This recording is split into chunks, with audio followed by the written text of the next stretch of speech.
Chapter 6 The Last Hours. Mark was pacing around in his cell, thinking to himself, this will all be over soon, and I can go back to my real relationship. Mark Taylor! He heard his name being called. When he looked, it was the booking officer walking up.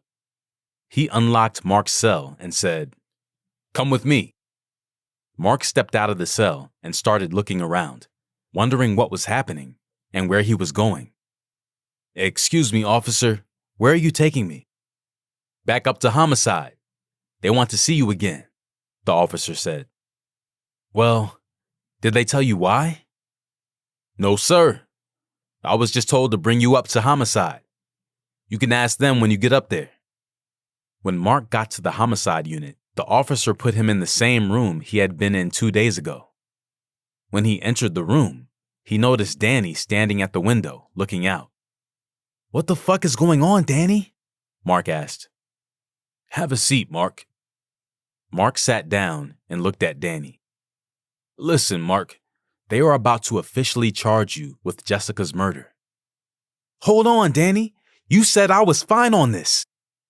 What the hell are we paying you for? I should be free. You're letting these fucks take away my rights and charge me with this bitch's murder, Danny?" Mark yelled out in a rage before sitting down. Danny sat down on the table beside Mark, facing the opposite direction. He leaned over and whispered in Mark's left ear. "Don't worry, it's all part of the plan. It's not going to stick. And besides, I have people on the inside who can make certain evidence disappear, and that's what I get paid for. So, you sit in jail for a while. We take it to trial and beat it. Trust me, you will be okay. The only reason you're going through this now is because of that rookie-ass cop they have on this case. For some reason, he has a hard-on for you. Other than that, you would have been out of here.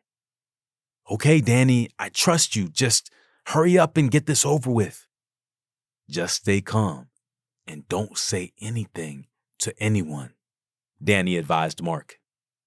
"I know how this goes, Danny. You don't have to remind me," Mark said as he smiled.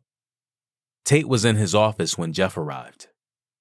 He walked into his office and said, "Are you ready to charge this guy?" Tate looked at Jeff and said, "Not really. Like I told you, it feels like something is missing." "Come on, are we going to go through this again?" Jeff asked. "Just forget about it. Let's go." Jeff and Tate were walking to the room when a man in the hallway stopped them. It was Mr. Bennett, Jessica's husband. "What happened to you yesterday?" Tate asked. "I'm sorry, Detective.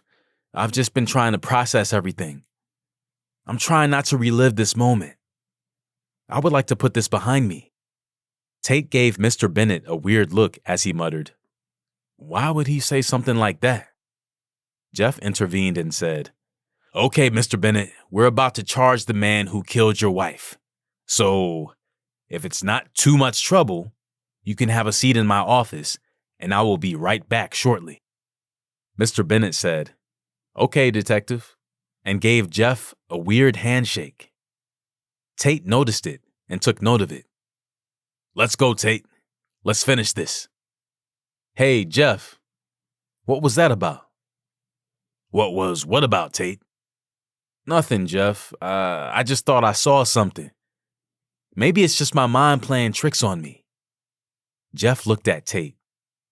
At this point, Jeff realized Tate was trying to figure out if something was going on. The whole time, Jeff just wanted to close the case and let Mark take the blame. When Jeff and Tate walked in the room where Mark and Danny were, Jeff said, "Well, I'm pretty sure your lawyer informed you of what's about to happen." "Yep," Mark said. "Great. You have the right to remain silent. Anything you say can and will be used against you in a court of law. You have the right to an attorney, which, obviously, you already have," Jeff said sarcastically. Danny smiled and looked Jeff in the eyes as he kept reading Mark his rights. If for any reason you can't afford this nice-looking lawyer standing here with us, then the state will appoint one for you. So, do you understand the rights I have given you?" Mark replied, "Yes, I do." "Well, at least you got the attorney part covered. I give you that. I just hope he's good because you are being charged with first-degree murder. You guys have a nice day." Jeff turned and walked by Tate, tapped his shoulder and said, "It's done." Tate looked at Mark, and Mark looked back with a smile. Now, Tate knew something was fishy with Mark and this whole case. He walked out and saw Jeff talking to Mr. Bennett. When Jeff noticed Tate getting close, he cut the conversation short between him and Mr. Bennett. Once Tate got close enough, he pulled Jeff to the side and said, "I want to do this interview with you. I want to feel this Mr. Bennett out." "No need for that, partner. He's been through enough. I'm just going to ask him a few questions and send him on his way. No need for both of us to be beating down on him. Just look at it like this. You can finally go home and get some rest." "But I'm not ready to go home yet," Tate replied. "Go home, Tate. That's an order." "As you wish, Jeff," Tate said. He walked off and gave a look back, seeing both Bennett and Jeff laughing as if Jeff had told him a joke to kind of cheer Mr. Bennett up. "I'm leaving now," he replied. Jeff blew it off and said, "Go home, Tate." He walked off with Mr. Bennett to a nearby office. "Come into my office, Ralph, and have a seat." Jeff called him by his first name, as if he had known him for years. "So, talk to me. What was the deal with you and Jessica?"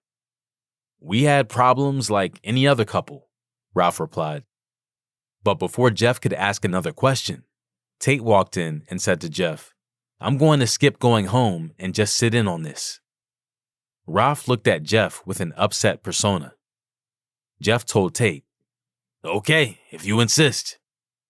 Tate leaned against the doorway and told Ralph, "Go ahead and continue. Don't let me stop the interview." Mr. Bennett continued to talk. "We were married for 5 years. I thought she was happy with me. When we moved to Philadelphia due to my job change, I started to feel like she was getting unhappy with me. The long hours at the office and the lack of time and sex caused us to fight a lot. She suspected me of cheating on her, so I stopped coming home just to avoid the fights. I mainly hung out at the bar just to drink the issues away. Once I knew she was asleep, I would go home. Sometimes she would be up when I got in. I loved her. I'm just surprised she was sleeping with someone else." "So you didn't think for once that she was cheating on you?" Tate asked. "No, not at all. I just had so much work to do. It never crossed my mind." Jeff looked at Tate like he wanted him to shut up. "So, Mr. Bennett, correct me if I'm wrong. Do you and your wife have an insurance policy?" "Yes. What does that have to do with anything?" "And you stand to benefit from it, correct?" "Hold on. Are you implying that I had something to do with my wife's murder? Because if you are, you can take that out of your fucking mind right now, RoboCop. I loved my wife, just like any other man would. You need to be very careful how you speak to me. I am a man with a lot of connections. End of story." Mr. Bennett turned back around, facing Jeff. Jeff stopped Tate from asking any more questions. "You are getting out of control now, Tate. I think you should leave and really go home before your mouth gets you in trouble around here." "What the fuck, Jeff? Whose side are you on?" Tate asked. "I'm on your side, but you can't put that kind of pressure on the husband like that. The man just lost his wife. Have some decency, for God's sake. He's been through a lot these past few days. So please leave my office and go home. I will take it from here. Please, go home." "Okay, Jeff. I'm out of here. And just to let you know, you are getting soft," Tate said and walked out of Jeff's office. Ralph turned back to Jeff again. What's wrong with him? He doesn't really think I had something to do with my wife's murder, does he? No, I don't think he does. He's just a little on edge. Don't worry about him. He won't be a problem. Maybe he's just not getting pudding at home, Jeff replied with a smile. Well, acting in that manner, he won't be a detective for long, Ralph said. Yeah, just let it go. He's a rookie, Jeff explained. Okay, now is it okay to leave? Ralph asked. Yeah, go right ahead and drive safe. I will be in touch with you later, Jeff replied. Do me a favor, Jeff. What's that, Ralph? Jeff asked. Don't contact me until this case is over and done with. I do not want to be bothered. I just want to be left alone. This is bad for business. Okay, Ralph, I understand. Good luck with everything, Jeff said as he stood up to let Mr. Bennett out of his office. Good night, Detective, Ralph said. What the fuck, Tate? Jeff said as he walked up to Tate in the hallway. What is your problem? Why haven't you left yet? I'm telling you, Jeff, there's something about that guy that doesn't add up, Tate replied. Come on, Tate. The man just lost his wife, and you are making it worse by asking questions like that. Jeff, how in the world have you been a cop for all these damn years and you can't tell when someone is pulling the wool over your eyes? Tate asked. Okay, Tate, you are out of line. What you need to understand is we are detectives, not judges. Our job is to gather evidence and charge based on the evidence we gather, and that's what we did here today. Other than that, let the courts sort it all out.